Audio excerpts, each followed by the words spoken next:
Right in the heart of central El Paso, 52 acres of land that some of the borderland's most famous eternal residents call home. It's Concordia Cemetery. It's perhaps El Paso's largest history book. And each one of the grave sites you have out here are a story that's a chapter in that book. That book includes the movers and shakers of the borderland, dating back to 1856.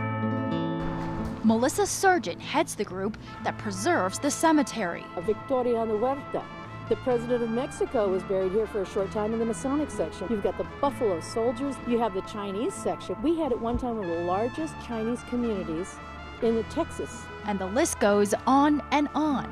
Perhaps the most famous resident. This is the gravesite that a lot of people come to visit, John Wesley Hardin. Oh yeah, one of the most deadly gunfighters in his day. He killed over 40 people that we know of. But with so much history comes what many believe is paranormal activity. It's like an icicle touching your back. There's something going on that we can't explain. Henry Flores studies paranormal activity.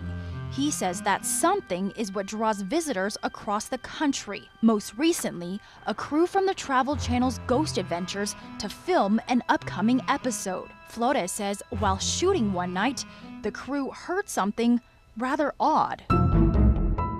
Some type of growling. I know that there's no dogs here. Even the sound guy heard the growling in his ears while he was wearing headphones. Maybe he was just keeping you guys on your toes. Most likely, because they always do. Because if we say something about them that is not true, they'll let us know. One of the biggest recent mysteries are sightings of a cowboy with a black hat and holster who roams the cemetery during the day. But the thing is, nobody can find him. Security can't find him. So we think it's the ghost of a cowboy that is around this area, possibly John Wesley Hardin. Flores says based on his group's research, the paranormal is often connected to history.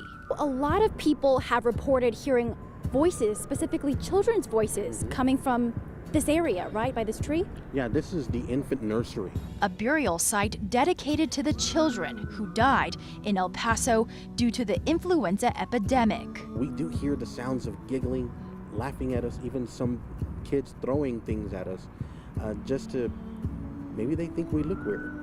Maybe they think that we're kind of strange to them. Maybe they think we're ready to play? I think so. While we may never know how to interpret these signs, Flores and Sargent say they hope the national spotlight will unearth new interest in the cemetery to, in turn, make their borderland ancestors proud. If somebody's taking care of my grave, I would really appreciate that. So it's a park, it's Holy Land. Every area was blessed.